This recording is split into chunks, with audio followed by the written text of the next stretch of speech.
Hi, my name's Gavin, here with All Access Card Shop, and we are here with... Marcellus Thiry. And what did we do this past weekend? I came 10th place at the Madison Regional. What were we playing? I played Bystial Dragon Link. What was your record? I went X2, I was X1 until the final round, and then I got clapped by a Plunder player.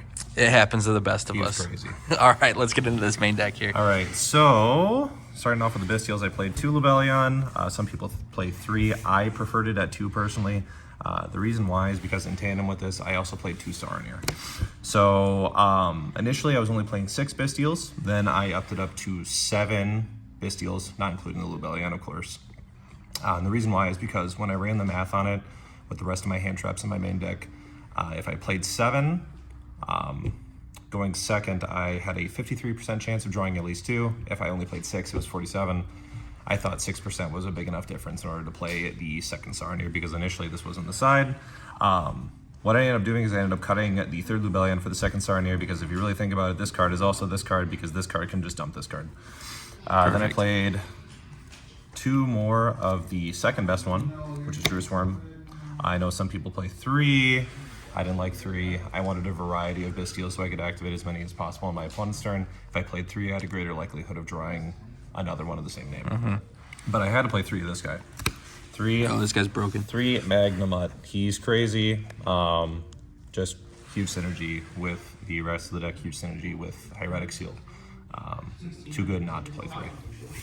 And on to the Rokket package. So I played one of the Reborner, Rokket Synchron. He was really good. Some people have replaced him with Silver Rokket. I still think he has a place in the deck. When I was watching the top 16 deck profile from YCS Minneapolis, the reason why he said he still played this card was because you could Reborn a Drew Swarm. And I was like, wow, that's insane. Yeah, I'm going to do that too. Then I played Rocket's Recharger. This card's really, really, really good. A lot of people don't know what it does. But essentially it reborns back Boral and Dragon after they out it the first time, which is already really hard. They have to commit a lot of resources to it. So being able to bring it back is insane. You ever do that this weekend? I did a lot, like 3 or 4 times. It was great. It's crazy. Shout out Striker Dragon. And I played 2 Rokket Tracer. Some people play 3. I thought 2 was fine. I think if you play 3, it's a little bit excessive. I mean, drawing it is always nice, of course, but like, you know, going second, it doesn't really do anything in your hand. Right, yeah. And there's so many ways to get to this card already. Like there's the Absorautor line, which is already a natural bridge in the deck. There's also Quick Launch, which is just E-Telly. So I figured I didn't have to max out on this card because essentially by itself, it doesn't really do much of anything. Right. And then I played the 1 card to bridge with the Dragon's Ravine, which is the Absorautor Dragon. Drawing this card's good. Foolishing this card's good. Sometimes this guy will be the bridge that you need right away to get into a Hieratic Seals to go search a second Tracer, then boot it out and keep playing. Probably won't play any more than just 1. He has really good synergies with another card that I'm playing in my main deck, but it's not good enough that I could excuse playing a second one. Yeah. And then we're going to go on to the Chaos package. So I played one of the Pendulum guy. He was really good. I didn't think he was essential until like a month ago. And then I was like, yeah, this guy's really, really essential. I know he's really expensive, but I think purchasing it is well worth it. It cycles back any of your banished Bystials that your opponent may have gotten rid of or that you may have gotten rid of. Sometimes I will go ahead and banish my own Magnamut if I don't have a good target, so that way my opponent can't just Dark Summon it back and search their own. Yeah, I'm sure that comes up a lot. Right. That's crazy. That's crazy good. Often. So then on my next turn, or during the end phase, I would just search this, add back the banished Magnamut, and then now I have a Bystial going into their turn. This guy also really helps when it comes to committing for a game. Similar to what Chaos Ruler did with Access Code Talker, this card like also does a similar line where if you just need an easy way for a game and you can clear their board, this with Access Code Talker is 83, which is a little bit over lethal. Another one for the Chaos package, Chaos Dragon Levianeer. This guy's great. I wouldn't play any more than 1. I've thought about it like a little bit, but not essential. You can search it with Chaos Base just as you can with this guy. And then I played small boys. I played 1 white, 1 black because you can only play that much. If I could play more, I probably would play more, probably 2. And then I played 3 of the best level 4 starter in the game, Starlight Safred. This card lets you start comboing. This card also adds back Bystial if you already have access to Tracer. So there would be a lot of times where if I had Quick Launch or I had Tracer in my hand, I would normal summon this, start playing, and then I would do the Dragon Ravine bridge just to dump Lubellion so I could do the Bystial line. That came up a lot. But yeah, this guy was really good. And then on to the last couple of monsters. We have the one lonely Noctivision Dragon. Some people play two. I couldn't find the room for a second one. But this guy's really good. He's the guy that has incidental synergies with Absorber. So there's some times where in hands where you already have access to Chaos Space or one of the baby dragons, you can go normal this, use this, sending this out of your hand to go grab Tracer. But you search this off of this, like that's your target. And this guy is really good. He's an extender. It also lets you draw a card. We like drawing cards. We do love drawing cards. We do love drawing There's three cards in this deck that just say draw a card, and I love each and every single one of them. For the last of the monsters, we played 3 Effect Failure. Not a lot of people were on this. A lot of people right now are just on Impermanence. I think this card has enough synergies with the deck where you can afford to play it. Prior to playing this, I was playing Ash Blossom. And I really liked it because you could, in weird hands, you could like use a Noctivision Dragon or an Absorber Dragon with Ash Blossom to sink into a Baron, and that was really cool. But there would also be a lot of hands where I needed a light or a dark to pitch off of Chaos Space, and I just didn't have it because I was breaking on Ash. So this card can also double as that. So in situations where I don't need it, I can just pitch it and use it as fodder for the rest of the Chaos Engine. And then 3 of the best quick play in the game. Quick Launch. Again, just E-Telly. Just has a specific name, which is just Rocket Monsters, but those cards are all broken. And then I also played 3 Chaos Space. This is essential to play at 3. Gets you into Lubellion, gets you into Levianeer, gets you into the CED Pendulum Monster, gets you into either the baby dragons. Those are like the best target off of this. Also says draw a card, and again, we love drawing cards. We love drawing cards. We love drawing cards. Speaking of drawing cards, I played 2 Talents. Also says draw a card, but also says change of art and Forceful Century. I initially was playing 3. The issue that I had with it at 3 was I didn't like drawing multiples of the card because it essentially did nothing. I think drawing this card is important, but it's also not a board breaker, so you can't really think of it like a board breaker. It can help you break a board, but it's not impactful as something like Dark Ruler or something like Lightning Storm. It just helps you play through stuff. Then I played the mandatory field spells, 1 Dragon's Ring, 1 Boot Sector Launch, 1 play any more of either of these. They're good. Like this one's like good to draw. This one's like okay to draw. Yeah, I played this deck, I hated drawing both of these cards, dude. Right. It sucks so bad. Sometimes it's cool because if you draw this, you don't have to ravine or do the Romulus line. So you like make seals really early, and I like that, but drawing this just straight up sucks. And then I played 1 more spell that also says draw a card, Rain and Regain. This is the second half of Chaos Space, and it also has a reborn effect that a lot of people didn't initially read. I think the craziest part about this is I have learned that when I Hieratic Seals bounce something and I use its effect to summon something out of my deck, so long as I have a Magnemite in my graveyard, I can just summon out Seyfert. So if I have a Lubellion, I can cycle back the Lubellion to my hand. And as soon as I commit to a normal or to a special, I can just summon back the Magnemite to get its effect. Like, you're not forced to seals to summon out the Magnemite, basically. And I think a lot of people just miss that.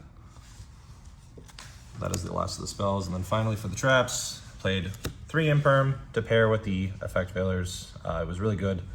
These are just like Tier Element, Flunder, and Sprite Killers. Really high impact. And then the last drop I played is Branded Beast. This card's really good. Lets you place this on the field during the end phase. Also says once per turn during the main phase, you can pop something if you have a dragon, or a Bystial, so long as you tribute a dragon. There was times where I'd want to tribute a different dragon other than a Bystial, like on weird boards where they were like starting to crack it, but like having the big booty defense like mattered. So there's a lot of times where I go Branded Beast and I tribute Starly Safer that I summoned off of the seals. Because he would be 0/0. So it's just free. And that is all of it for the main deck. So I guess let's go on to the extra. How many are we playing in the main? 40.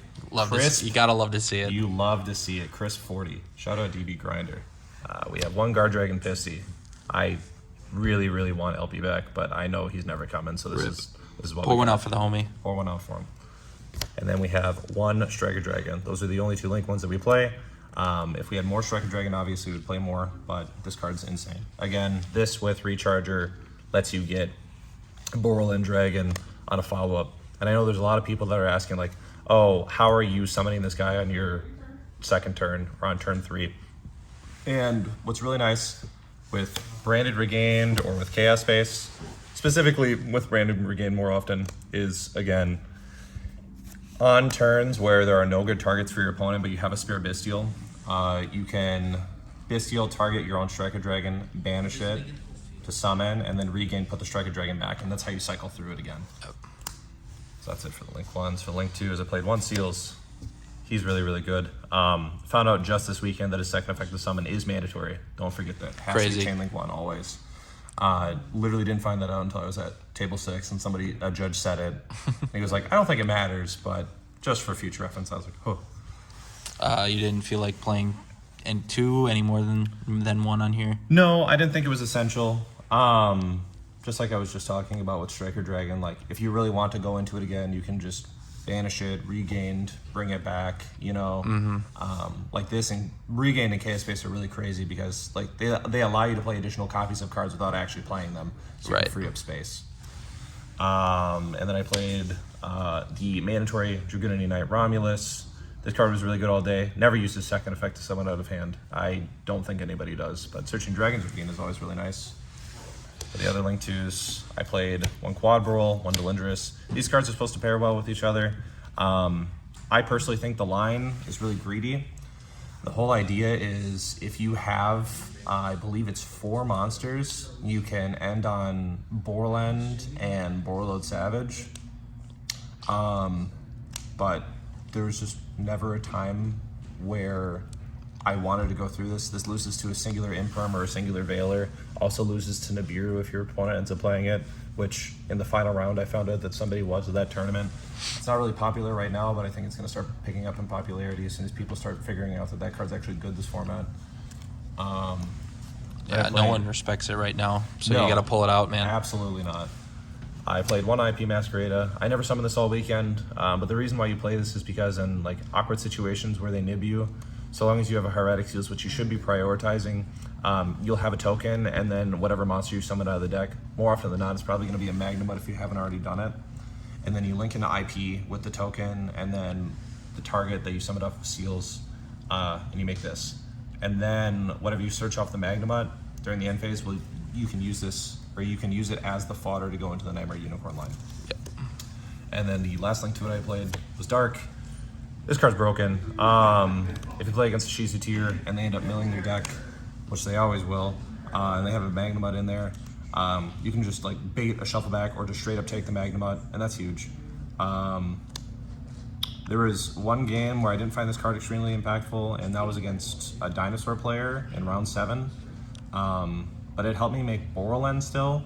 So I had this guy and a level 4, I think it was Tracer, and he had a Soul Eating Overraptor in his graveyard. So what I did was I used this, I'm just gonna place it like this just for the sake of showing it to everybody. So we use Dark, bring back the Soul Eating Overraptor here, and then I use the level 4 guy to make LP, and then I use these 2 to make Triple Burst Dragon to get into Borland, and I wiped his whole board. Speaking of which, Triple Burst Dragon. This card does that piercing thing. It also can reborn something back on the following turn if you have it somehow. That usually never comes up. Also negates stuff during the damage step. That came up way more often in toss format, not so much now. No. You got to stop Ray for coming back. That's true, you do. We hate Ray out here. And I played Nightmare Unicorn. Again, this card pairs really well with IP. This card's also really good for outing stuff that can't be destroyed by battle or card effect. So against Kashtira, this came up where they Astral Karibo'd, and if anybody hasn't read that card, basically it like turns itself into a level 7, you make a number monster, and then it gains the effect of it can't be destroyed by battle or card effect, so you can't just access code out it, you have to spin it in order to go for lethal. Speaking of access code, I didn't summon him a lot. I think I summoned him once or twice. I thought he was still essential because there were plenty of games where, like, you know, pushing for lethal is really important. This card helps facilitate that. But yeah, I don't think I would ever cut him. And then the final Link monster we played was the absolute GOAT, Borderland Dragon. There's a lot of people this weekend who tried responding to his effect, and what was really nice about that was I could say, hey man, you can't respond to this effect. And they'd be like, oh, that's crazy. And I'm like, yeah. But yeah, this card is simply busted. What's important to note too is some people will misread his first line of text that says he can't be targeted by monster effects and thinks that he can't be targeted by anything. That wasn't like super relevant because anybody that like actually did read it in a literate way figured it out. Yeah. But again, this guy's just a hard guy to out. You gotta open like exactly Dark Ruler or like Imperm, which wastes a card, and then they have to get over a 35 body, which is hard for most decks to put up. Yep. And then for my 8s, we played 1 Scarlight. Shout out Carson for borrowing me a ulti, because prior to this I was playing a rare. Can't be playing those rares. This card was huge. I summoned this card 3 or 4 times in 8 rounds. Of course, all the time going into time. Helped me close out so many games. I really enjoyed main decking him. I know some people put him in the side. For a little while I was putting him in the side, but I just don't like side decking extra deck cards unless I absolutely have to. Prior to his inclusion in the main deck, I was playing Wallow, and I literally never summoned that card. Not once. And anytime that I did, I was already winning, so there was no point. Then I played Borderland Savage Dragon. This card was also really good. He's just an Omni Negate. Sucks that he doesn't destroy, but also is kind of nice because if you want to like waste a really bad Omni on like a Merly or something, like you know that they don't get to fusion summon afterwards. So sometimes that comes up. And then my final extra deck monster was Baron. I think this card's really good. A lot of people don't see the play line with Baron, and literally all that it is just any Bystial plus Tracer. So while I was there, that would come up where I would have a Druid Swarm, and then well, for specifics, I played against a Dino player, that same Dino player from before, and in game 2, I think he had UCT and like some other cards. So I quick launched out during my standby phase for a Tracer.